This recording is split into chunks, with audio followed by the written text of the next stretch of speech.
তো আল্লাহ সুবহানাহু ওয়া তাআলা এই যে মৌসুমকে ঘুরিয়ে ঘুরিয়ে আমাদের মাঝে শীত একেবারে আগমন করছে, রাতের বেলায় সকালবেলায় চতুর্দিকে কুয়াশা আচ্ছন্ন হয়ে যায়। এই যে শীতের মৌসুম এবং গ্রীষ্মকালে গরম, এরও একটা রহস্য রয়েছে। আল্লাহ রাসূল সাল্লাল্লাহু আলাইহি ওয়াসাল্লাম হাদিসে পাকে ইরশাদ করেন যে একবার জাহান্নাম আল্লাহ সুবহানাহু ওয়া তাআলার নিকটে অভিযোগ করলেন যে আল্লাহ, জাহান্নাম অভিযোগ করতেছে আল্লাহর কাছে যে আল্লাহ, আমার এক অংশ অপর অংশকে গিলে ফেলছে, খেয়ে ফেলতেছে। আল্লাহ রাব্বুল আলামিন জাহান্নামকে দুইটি নিঃশ্বাস নেওয়ার অনুমতি দিলেন যে তুমি দুইটি নিঃশ্বাস নেবে, এর মধ্যে একটি নিঃশ্বাস গ্রীষ্মকালে আর একটি নিঃশ্বাস শীতকালে। যার কারণে যখন জাহান্নাম নিঃশ্বাস ফেলে তখন আমরা তীব্র গরম অনুভব করি, আবার শীতকালে যখন জাহান্নাম নিঃশ্বাস ফেলে তখন আমরা তীব্র শীত অনুভব করি। এটা আল্লাহ সুবহানাহু ওয়া তাআলা মহান কুদরত। এই যে শীত আগমন করেছে, আমি শুরুতেই বলেছি শীত আসার সাথে সাথে বিভিন্ন মানুষ বিভিন্ন কাজে ব্যস্ত হয়ে পড়ে। কেউ শীতের পোশাক কিনতে, কেউ শীতের পোশাক তৈরি করতে, কেউ বিক্রি করতে, কেউ নিজের ত্বক ঠিক রাখতে, কেউ আবার আল্লাহ সুবহানাহু ওয়া তাআলার নেককার বান্দা যারা রয়েছে তারা তাদের আখিরাতকে কিভাবে সুসজ্জিত করবে সেই চিন্তায় তারা মগ্ন হয়ে পড়ে। সুবহানাল্লাহ। আসলে উচিত সেটাই। আল্লাহ সুবহানাহু ওয়া তাআলা শীতকে গ্রীষ্মকে শুধু শুধুই দেন নাই, বরং এই শীতকাল যখন আসে আমরা এই শীতকালকে আমরা নিজেদের মন গড়াভাবে ব্যবহার করি, কিন্তু এই শীতকালীন করণীয়, শীতকালীন বর্জনীয় সম্পর্কেও আল্লাহ সুবহানাহু ওয়া তাআলা হাবিব প্রিয় নবী হযরত মুহাম্মদ রাসূলুল্লাহ সাল্লাল্লাহু আলাইহি ওয়াসাল্লাম তিনিও আমাদেরকে দিক নির্দেশনা দিয়ে গিয়েছেন যে তোমরা শীতের মৌসুমে কি কি করবে এবং কি কি বর্জন করবে, কি কি করবে না। এগুলো জানা দরকার কিনা? অবশ্যই জানা দরকার। কারণ আমাদের প্রতিটি মুহূর্ত, প্রতিটি সময় কিভাবে আমরা ব্যয় করব, কিভাবে পার করব, এই পার করতে গিয়ে প্রতিটি সময় ব্যয় করতে গিয়ে আমাদেরকে ফলো করতে হবে হুজুর পাক সাল্লাল্লাহু আলাইহি ওয়াসাল্লামের তরিকাকে। প্রত্যেকটা ক্ষেত্রে, প্রতিটি মুহূর্তে, আমি ঘুমাতে যাওয়া থেকে নিয়ে আবার ঘুম থেকে যখন জাগ্রত হব, এই পুরো 24 ঘন্টা আমি আমার জীবনটাকে কিভাবে পরিচালিত করব, আল্লাহ রাসূল সাল্লাল্লাহু আলাইহি ওয়াসাল্লামের দিক নির্দেশনা রয়েছে। সেই মোতাবেক আমার জীবনকে পরিচালিত করতে হবে। আর আমি যদি আল্লাহ রাসূল সাল্লাল্লাহু আলাইহি ওয়াসাল্লামের তরিকা বাদ দিয়ে আমি আমার নিজের মন গড়াভাবে আমার সময়কে পার করি, এর দ্বারা আমি আমার মানজিল মাকসাদ, আমার কাঙ্ক্ষিত লক্ষ্য স্থলে পৌঁছতে পারবো না। এজন্য আমাদের জানা দরকার যে শীতের মৌসুমে কি কি আমাদের করণীয়, কি কি করা দরকার। কোরআন হাদিস ঘাটলে দেখা যায় অনেকগুলো করণীয় সম্পর্কে আল্লাহ রাসূল সাল্লাল্লাহু আলাইহি ওয়াসাল্লাম আমাদেরকে দিক নির্দেশনা দিয়েছেন এই শীতের মৌসুমে। এর মধ্যে অন্যতম একটি করণীয় হলো শীতের মৌসুম আসলে এই শীতের মৌসুম উপলক্ষে রোজা রাখা। আমরা পবিত্র মাহে রমজানে রোজা রাখি, শবে কদরে রোজা রাখি, শবে বরাতে রোজা রাখি, এরপরে ইয়মে আরাফা, ইয়মে আশুরায় রোজা রাখি।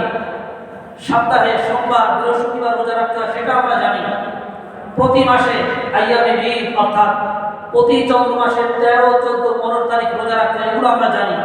কিন্তু আমরা কয়জন জানি যে শীতকাল উপলক্ষে রোজা রাখতে হয়? সবাই কি জানি আমরা? অনেকে আমরা জানি না। তো যদি আমরা না জানি তো আমরা কিভাবে পালন করব?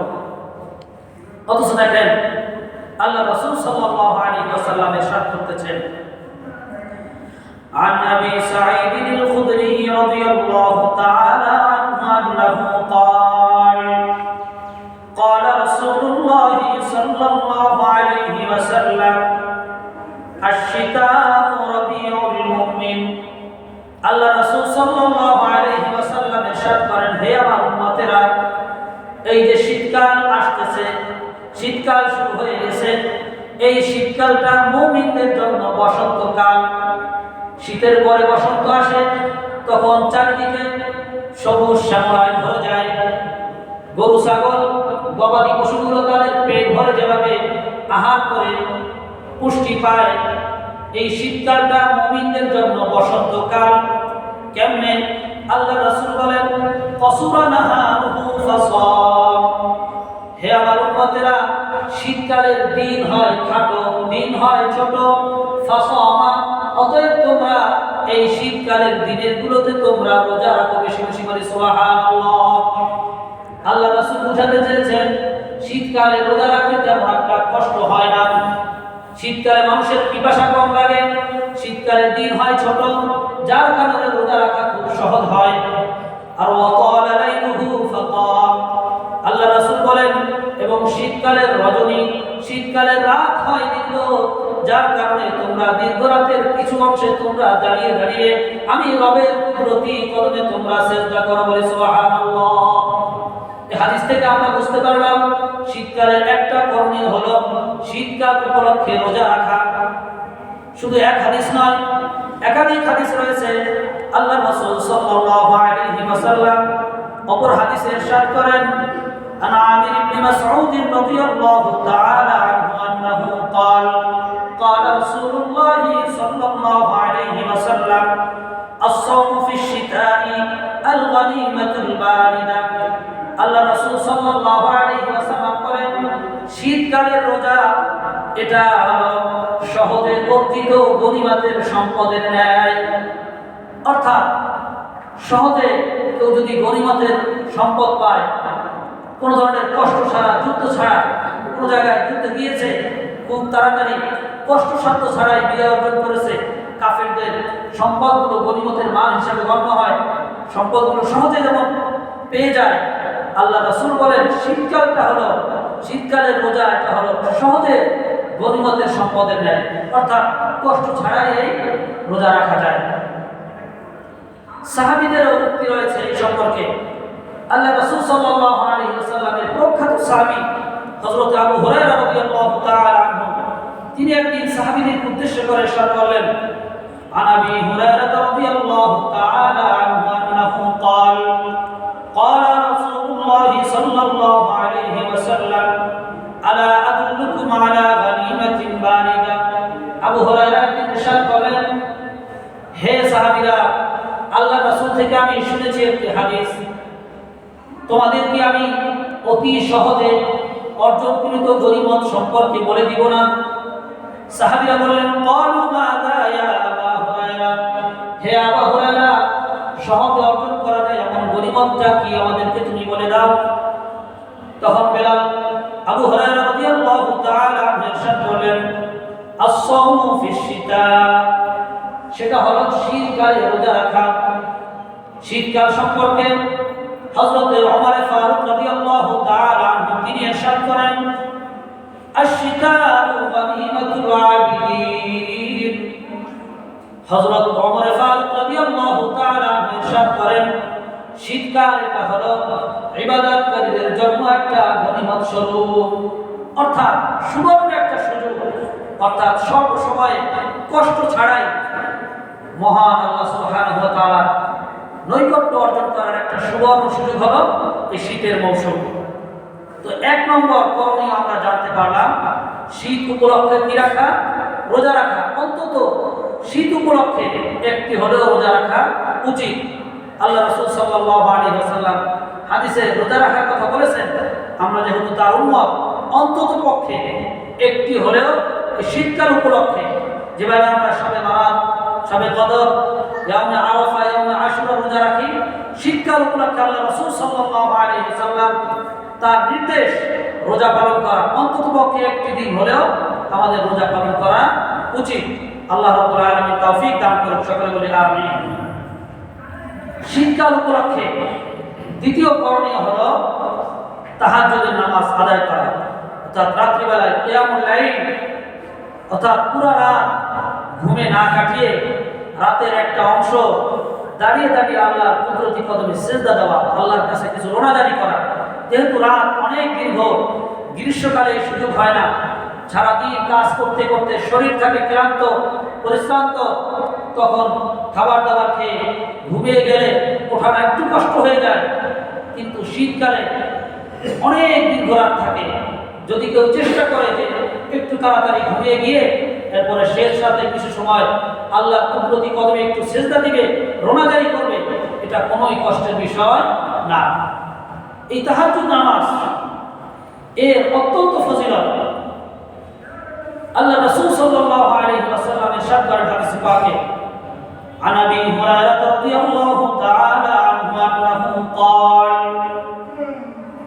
قال رسول الله صلى الله عليه وسلم ينزل ربنا تبارك وتعالى كل ليلة إلى السماء الدنيا حين يبقى ثلث الليل الآخر। আবু হুরায়রা রাদিয়াল্লাহু তাআলা আনহু থেকে বর্ণিত আল্লাহ রাসূল সাল্লাল্লাহু আলাইহি ওয়াসাল্লাম ইরশাদ করেন, আল্লাহ সুবহানাহু ওয়া তাআলা রাতের শেষ তৃতীয়াংশ অবশিষ্ট থাকা অবস্থায় অর্থাৎ এক তৃতীয়াংশ চলে যাওয়ার পরে আল্লাহ রাব্বুল আলামিন দুনিয়ার আসমানে অবতরণ করে তিনি তার বান্দাদেরকে বলতে থাকেন, মাইয়াদউনি ফাস্তাজিবা লাহু, কেউ কি আসো আমাকে ডাকবে, কেউ কি আসো আমার বান্দাদের মধ্য থেকে আমি আল্লাহকে ডাকবে, আমি ওই বান্দার ডাকে সাড়া দিব। ওয়া মান ইয়াসআলুনি ফাউতিয়াহু, এমন কেউ কি আসো আমার কাছে কিছু চাইবে, তোমার চাহিদা রয়েছে, পৃথিবীর কোন মানুষ তোমার পূর্ণ চাহিদা পূরণ করতে পারবে না, কেউ কি আসো আমার কাছে চাইবে, আমি তার চাহিদা পূরণ করব, তার চাওয়া পূরণ করব। ওয়া মান ইস্তাগফিরুনি ফাআগফির লাহু, এমন কেউ কি আসো দুনিয়ায় শয়তানের ধোঁকায় পড়ে গুনাহে নিজের জীবনটাকে জর্জরিত করে ফেলেছো, আমি আল্লাহর কাছে ক্ষমা চাও, আমি আল্লাহ ছাড়া ক্ষমাকারী কেউ নেই, কেউ ক্ষমা করার অধিকারও কার নাই, কেউ ক্ষমা করতে পারবেও না। কেউ কি আসো নিজের জীবনের ভুল ত্রুটি থেকে ক্ষমা চাইবে, আমি আল্লাহর কাছে ক্ষমা চাও, আমি আল্লাহ ওয়াদা দিচ্ছি অবশ্যই অবশ্যই আমি তোমাকে ক্ষমা করে দেব। বলি সুবহানাল্লাহ। তো আল্লাহ রাব্বুল আলামিন আমাদেরকে ডাকতে থাকে।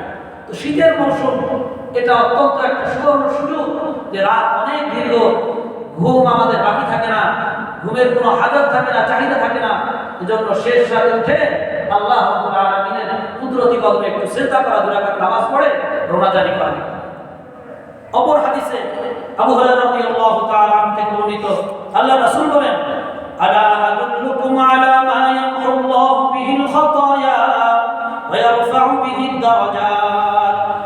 আল্লাহ রাসূল বলেন, হে আমার উম্মতেরা, আমি কি তোমাদেরকে এমন একটা আমল সম্পর্কে বলে দিব না, মা ইয়ামহুল্লাহু বিহিল খাতায়া, যে আমলটা করলে তোমার জীবনের সমস্ত গুনাহ রাশি আল্লাহ রাব্বুল আলামিন ধুয়ে মুছে সাফ করে দেবে। বলি সুবহানাল্লাহ।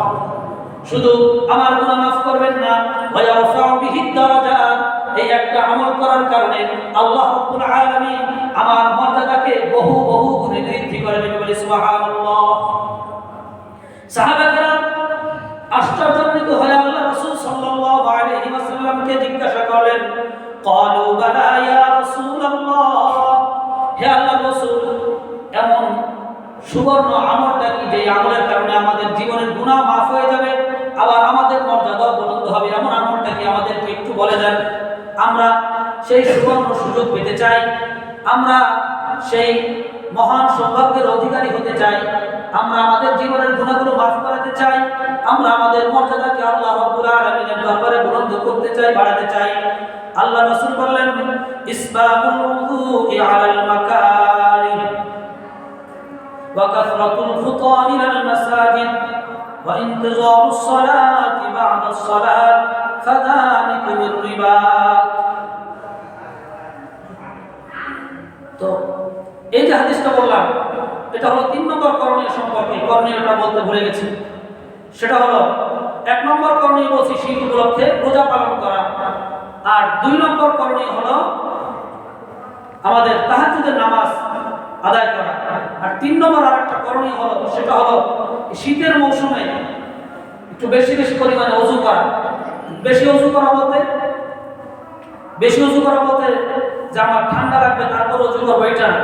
এখানে উদ্দেশ্য হলো শীতের মৌসুমে সবার মধ্যে এক ধরনের গাফলতি কাজ করে, সবাই একটু অজু ভেঙে যাবে, অজু ভাঙার প্রয়োজন আসছে, এরপরে একটু চাপিয়ে রাখে, আসরের সময় অজু করে চিন্তা করে এটা দিয়ে কোনো কায়দায় এসা পার করা যায় কিনা, এমন একটা স্বভাব অবস্থা সবার মধ্যে থাকে।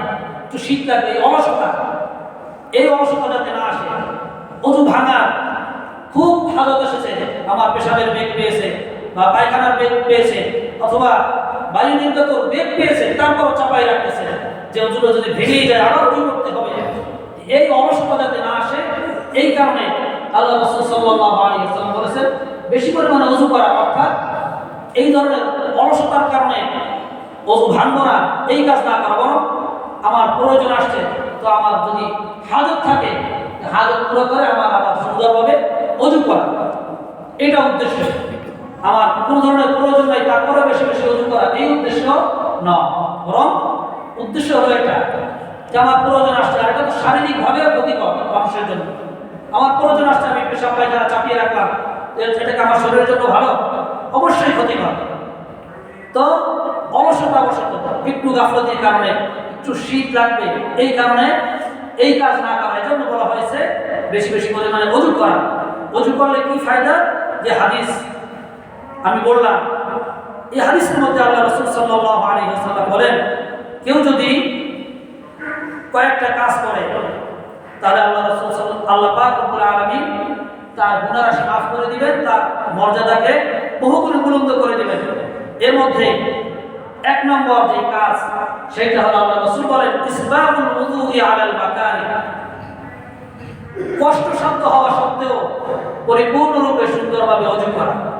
এই যেটা আমরা শীতকালে করে থাকি সবাই, কি আম কি পাবলি কি আলেম কি হুজুর, সবার মধ্যে এটা দেখা যায়। কোনো কায়দায় চাপায় একটু অজুটা ভেঙে যাবে, কোনো কায়দায় মাগরিবটা পার করা যায় কিনা, এশাটা পার করা যায় কিনা, এই এক ধরনের চিন্তা ভাবনা অনেক মানুষের মধ্যে থাকে।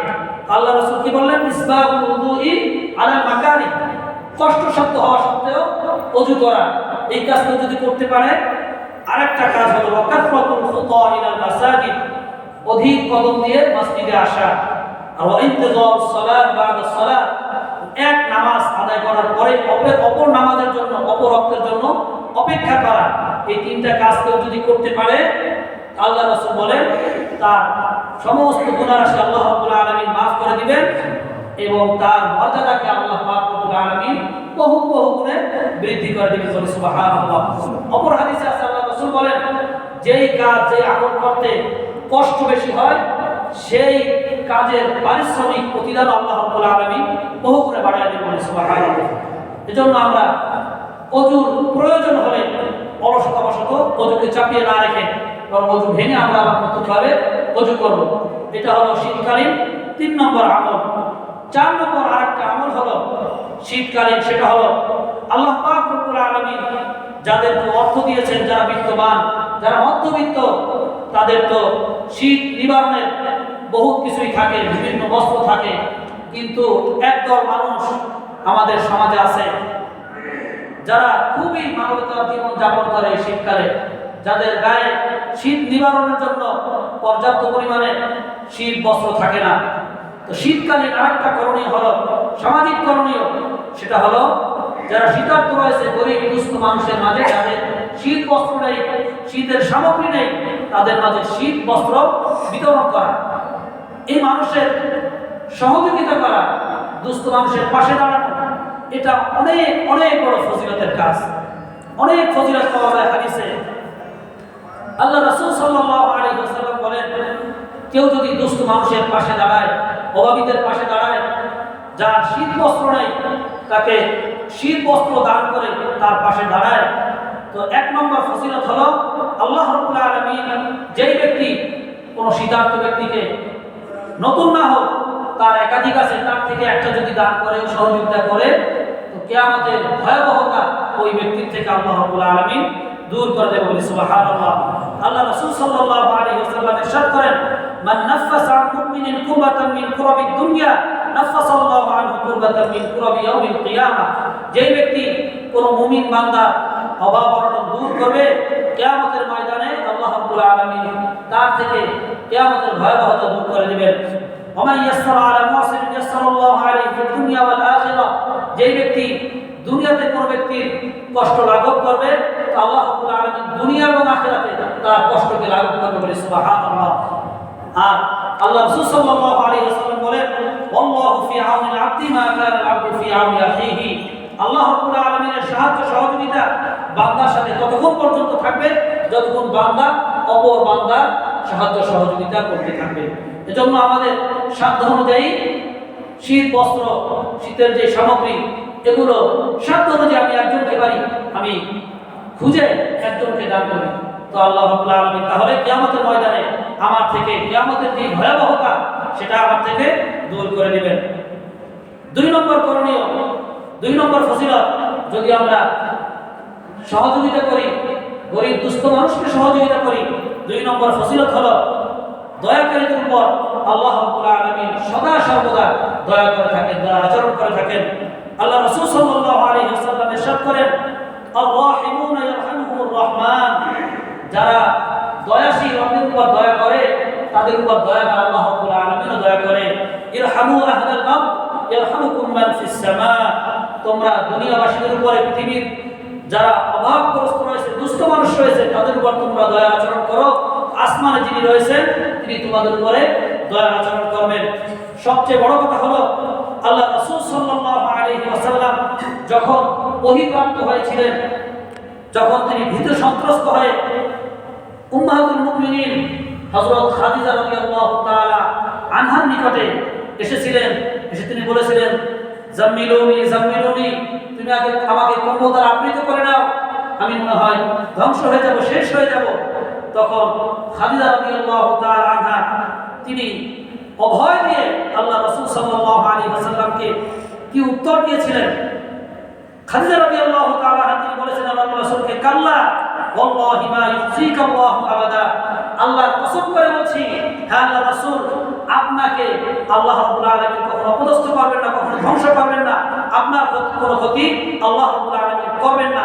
কারণ কি?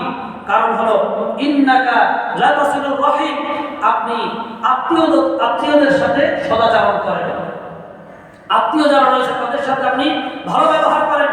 2 নম্বর ওয়া তাহমিলুল কাল, যারা অসহায় রয়েছে অসহায়দের দায়িত্বভার আপনি গ্রহণ করেন। ওয়া তাকসিবুল মা'দুম, আপনি নিঃস্বদের সাহায্য করেন।